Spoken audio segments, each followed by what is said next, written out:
Before we begin, here's a question to sit with. Have you ever been in a room full of people who all thought they knew exactly how the evening would end, and then one face changed everything? Drop your answer in the comments as you listen. Alexander Cole had given 400 toasts in his life and had never once needed notes. Tonight he had notes, folded twice, in his jacket pocket, beside his heart, untouched. 300 guests filled the ballroom of the Ashworth Hotel. The marble floor reflecting the chandeliers, the string quartet moving through its third piece, the engagement banner in gold script reading Alexander and Priscilla suspended above a stage built for an announcement that had been planned for 6 months. He had rehearsed nothing about tonight except the parts that did not matter. He had not rehearsed for the moment a caterer in a plain black uniform crossed the edge of the dance floor carrying a tray of champagne, tucked a loose strand of hair behind her ear in a gesture he had not seen in 10 years, and became, in an instant, the only person in the room. Her name was Amara Bennett. He had spent a decade looking for that face. And in the space of one party, he was about to stand up in front of 300 guests, in front of his fiancée, in front of both their families, and tell every single one of them exactly why. There is a specific kind of debt that money cannot resolve. Not the kind that shows up on a balance sheet. Not the kind that gets settled with a wire transfer and a thank you card. The kind a person carries in the quiet hours. The debt of a hand that held yours when no one else's would, at the exact moment you needed it most, from someone who then disappeared before you ever learned their name properly, before you ever got to say what it meant. This is a story about a man who built an empire out of the conviction that he owed his life to a stranger. And about the night the stranger walked back into the room holding a tray of champagne, wearing a name tag that said staff, 10 feet from the woman he was about to marry. If you have ever owed someone a debt that money could never repay, this story is yours. Before we begin, one ask. If this story finds something true in you today, write, Alexander stood up in the comments. Let this family know you are here. Now, let us begin. Alexander Cole was 41 years old and had built Cole Meridian Logistics from a single leased warehouse in Newark into a shipping and infrastructure company operating across 11 countries, with a personal fortune that put him, according to the magazines that like to measure such things, somewhere in the neighborhood of numbers that stopped feeling like numbers. He had grown up outside Pittsburgh, the son of a steel plant supervisor and a high school librarian, in a house where ambition was treated as a practical tool rather than a virtue, something you used because the alternative was watching the mill town around you slowly close its doors, one plant at a time, the way it had closed around 3 of his uncles. He had gone to Penn State on partial scholarship and partial debt. He had worked nights at a freight terminal to cover what the scholarship did not. He had noticed, standing on loading docks at 2 in the morning, that nobody in the industry had built a system that actually talked to itself, that trucks and ships and warehouses operated like 3 different countries that happened to share a border. He had spent 6 years building the software that made them one country. He was 31 when Cole Meridian went from a company to an empire. He was 41 now, and the empire had a shape that most people would call complete. What most people did not know, what he had never once discussed publicly, and had discussed privately with almost no one, was that none of it would exist at all if a stranger had not stayed in a hospital hallway with him on the worst night of his life and refused to leave. The accident had happened 11 years ago, on a stretch of Interstate 79 outside Pittsburgh, on a night when Alexander was 29 years old and driving back from a supplier meeting that had gone badly enough that he was replaying it instead of watching the road. A delivery truck had jackknifed it in front of him in the rain. He remembered fragments, the specific, disorienting fragments of a body in shock. The sound before the impact, the sensation of the car rotating, and then a long, formless gap that emergency room doctors later filled in for him with words like hypovolemic and internal bleeding and touch and go. His parents were 3 hours away, and it was 2 a.m. His only sibling was overseas. The business partner he had at the time was unreachable. He had arrived at the hospital as, functionally, a man with no one. What he remembered. The one piece of that night that had never blurred, that had in fact sharpened over the years rather than faded, was a hand. A nurse's hand, small and warm and certain, holding his through the worst of the pre-surgical panic, When his blood pressure was dropping and the forms needed signing and his hands would not stop shaking enough to hold a pen. She had signed nothing for him. She was not permitted to. But she had held the clipboard steady and held his hand steady around it and had said, in a voice he could still hear more clearly than he could recall most conversations from last week, "You're going to be okay, and I am not going anywhere until they take you back, so just breathe with me for a minute." He had breathed with her for what felt like a long time. He remembered her name tag said A. Bennett. He remembered nothing else about her with certainty. Not her face in detail, not her exact words beyond that one sentence, not how long she had actually stayed. Trauma does that. It keeps one thing perfectly and loses the frame around it. He had gone into surgery. He had come out of it 7 hours later, alive, stable, and asked for the nurse who had stayed with him. She was gone. Shift change, the ward said. Nobody by that name was on the schedule the following week. The hospital, when he called later, cited privacy policy and could not confirm whether an A. Bennett had ever worked there at all. Only that agency nurses rotated through on contracts and records were not always centralized. He had built an entire company in the years that followed. He had never stopped. In the specific, quiet corner of himself he showed no one, looking for her. Priscilla Ashworth Lang was 36, elegant, formidably intelligent, and entirely reasonable about what tonight's engagement actually was. Her father's firm, Ashworth Capital, held a controlling stake in a regional port authority that Coal Meridian needed for its next decade of expansion. She was, separately and genuinely, someone Alexander respected, sharp in negotiations, unsentimental in the specific way he found restful after years of being the only unsentimental person in most rooms he occupied. They had discussed the arrangement honestly, the two of them, in the dry, practical language of two people who understood exactly what they were doing. A partnership, a merger of two considerable fortunes and two considerable families, formalized as a marriage because that was, in the circles they occupied, still sometimes how these things were formalized. She did not love him. He did not love her. Neither of them had pretended otherwise in private.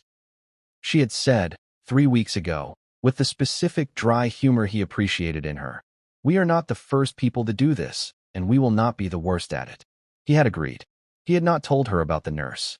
He had not told her because there was, technically, nothing to tell. A name tag glimpsed 11 years ago, a hand he could still feel more clearly than most things that had happened to him last month, a debt with no address to send it to. He had told himself, walking into the Ashworth Hotel ballroom tonight, that this part of his life was a closed file. He had not accounted for the caterer.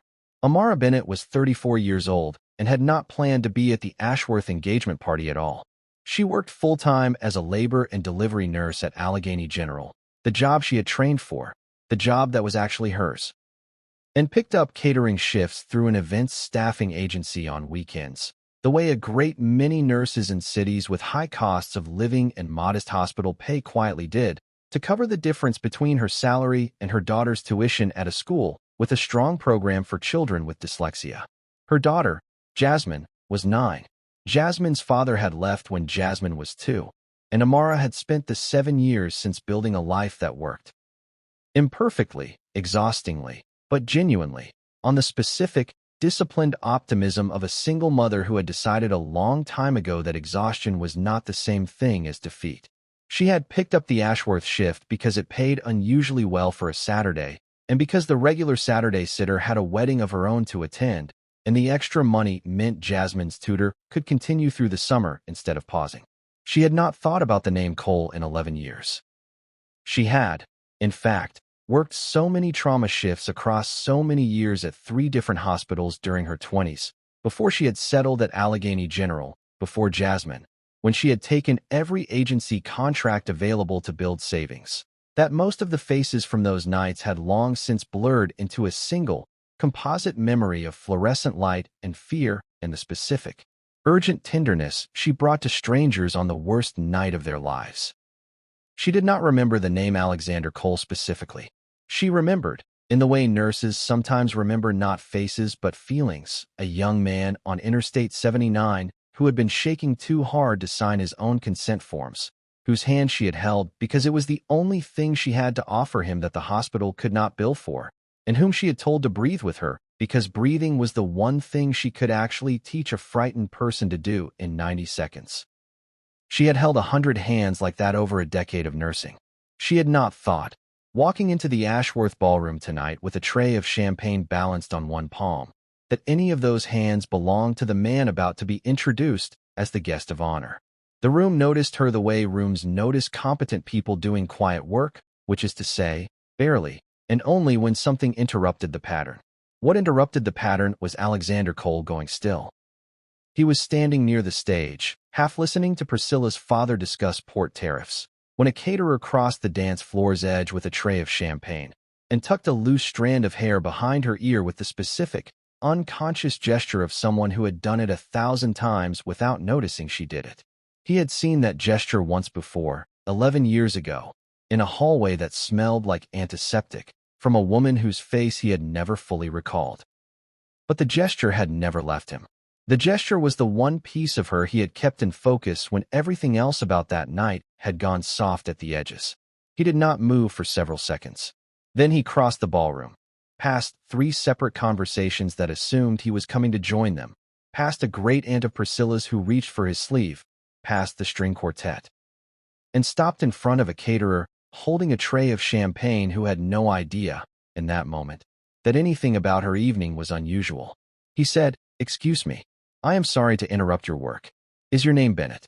Amara had looked up, the specific, practiced neutrality of hospitality staff receiving an unexpected question from a guest, and said, "Yes. Amara Bennett. Can I get you something?" He had said, 11 years ago, Interstate 79. A car accident. A man who could not hold a pen because his hands were shaking. She had gone still. Not because she remembered him specifically. She did not. Not yet. Not with a face attached. But because the specific cadence of what he was describing, a man who could not hold a pen because his hands were shaking, was a sentence built from the exact texture of 100 nights she had worked, and something in her chest recognized the shape of it before her mind caught up. She had said, "I worked a lot of nights like that." He had said, "You told him to breathe with you. You said you were not going anywhere until they took him back." Amara had lowered the tray, slowly, to a nearby table, because her hands had started, faintly, to do the thing his had once done. She had said, "That was you." It was not a question by the time she finished saying it. They had moved, without either of them quite deciding to the edge of the ballroom near a service corridor. Close enough to the party that no one thought anything unusual was happening. Far enough that they could hear each other without the string quartet competing. Alexander had said, "I looked for you. After I got out of surgery, I asked for you by name, and they told me you weren't on the schedule. I called the hospital for months. Nobody could confirm you'd ever worked there." Amara had said, "I was on an agency contract. 6 weeks, 3 different hospitals a month, back before I had Jasmine and could afford to stay in one place. I probably worked 40 different ERs that year. I didn't even remember Pittsburgh specifically until you said the highway." He had said, "I built a company on the back of that hallway. I mean that literally. I signed the incorporation papers for Cole Meridian 4 months after that accident.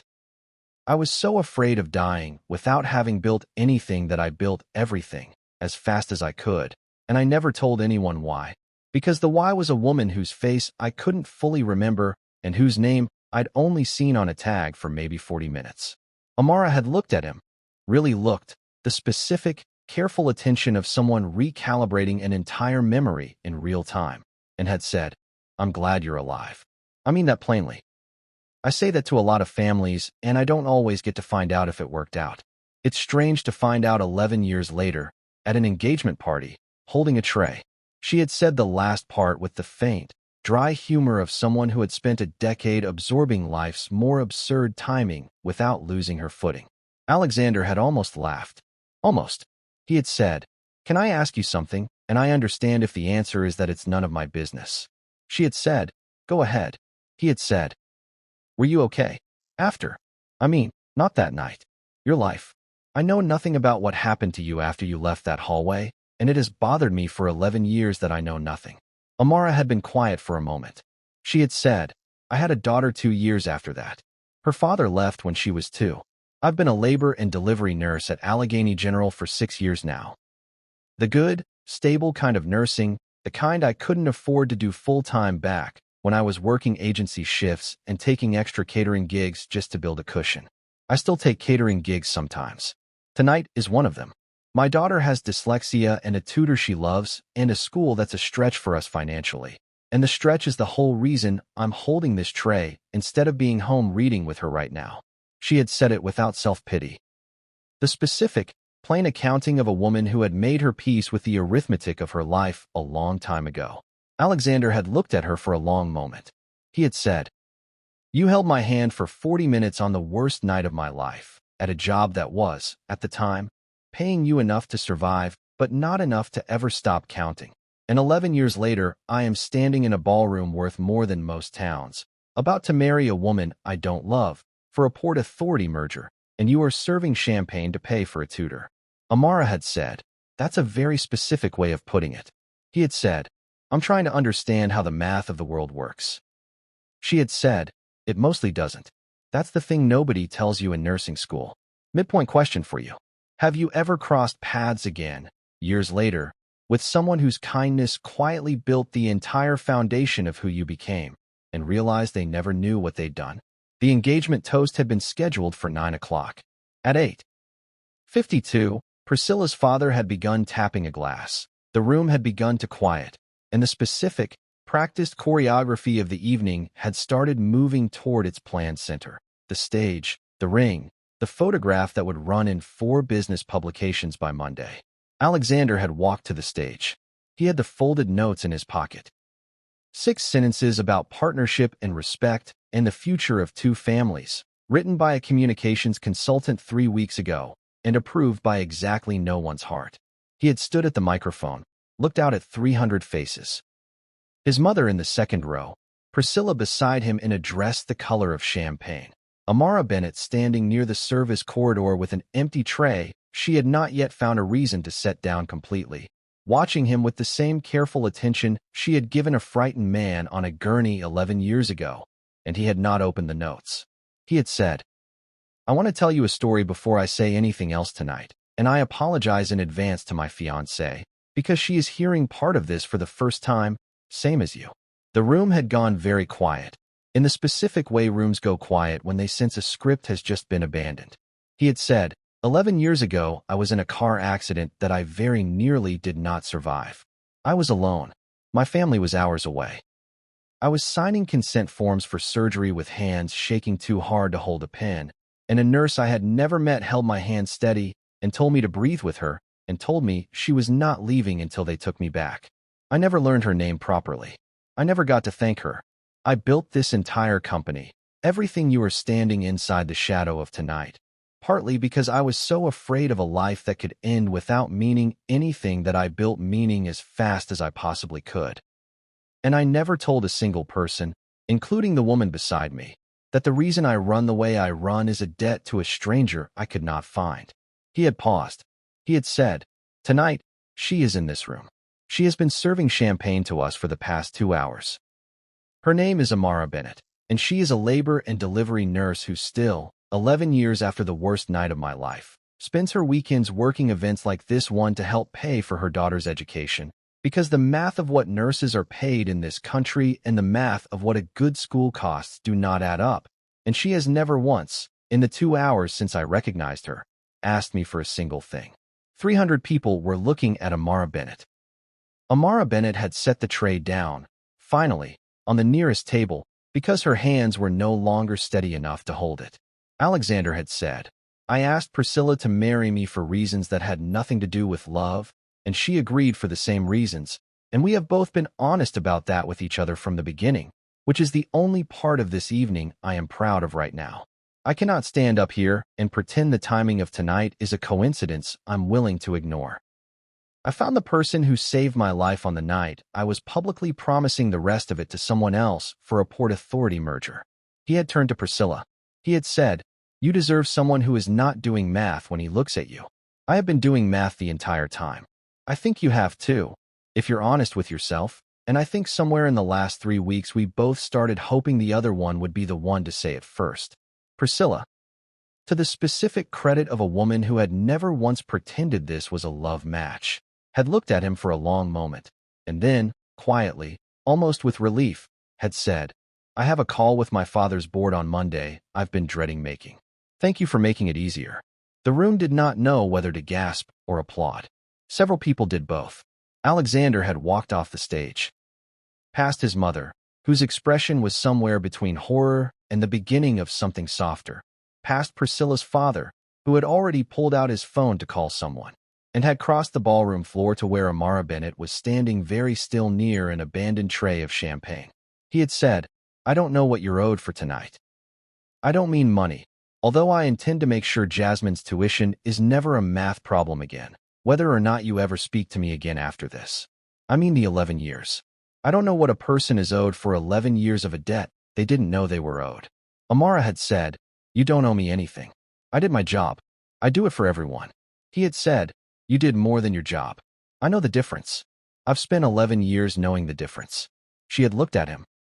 This man she had met twice now, 11 years and 40 minutes apart, once as a frightened stranger and once as a man who had just ended his own engagement in front of 300 people rather than continue a life built on the wrong kind of math, and had said, "I have a 9-year-old at home who is going to ask me how the party was, and I genuinely do not know what I'm going to tell her."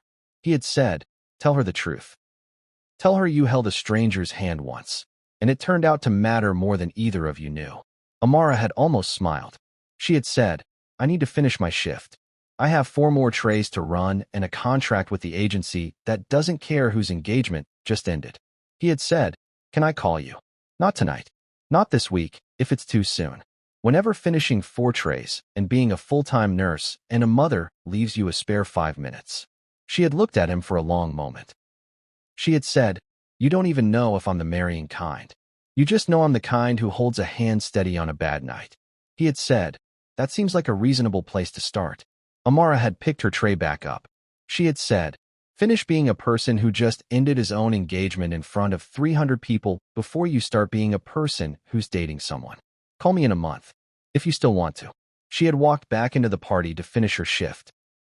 Alexander had stood at the edge of the ballroom and watched her go, and for the first time in 11 years, the specific ache he had carried since Interstate 79, the ache of an unpaid debt with no address, had felt, for a moment, like it finally had somewhere to go.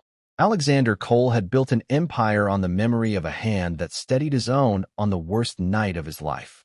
He had spent 11 years believing the debt was unpayable, that the woman who saved him had vanished into the same fog that had taken most of that night's details, that some kindnesses simply happen once and are never traceable back to their source. He had been wrong. She had been in the room the entire time, holding a tray of champagne, funding a 9-year-old's education one Saturday shift at a time, having long since forgotten the specific name of a man whose hand she had once held steady, because she had held so many hands steady that his had simply become one true, uncounted kindness among many. He had stood up in front of 300 guests not because it was dramatic, but because he had finally understood. Standing on that stage with his rehearsed sentences dying in his pocket, that a life built entirely on unpaid debts and unexamined math was not, in fact, a life he wanted to keep building. Amara Bennett had gone home that night to a 9-year-old who asked how the party was. She had not yet decided what she would tell her. She knew only that somewhere in the last 3 hours, the math of her own exhausting, disciplined, quietly extraordinary life had shifted by exactly one unexpected variable, and that variable had a name and a number and had asked to call her in a month. Final question for you. Have you ever done something kind for a stranger, never expecting to see them again, and had it come back to you years later in a way you could not have imagined? Leave your answer below. Your voice belongs in this conversation. If this story found something warm in you today, share it with someone who needs it. One share. It costs nothing and means everything. I love you all. I will see you in the next story.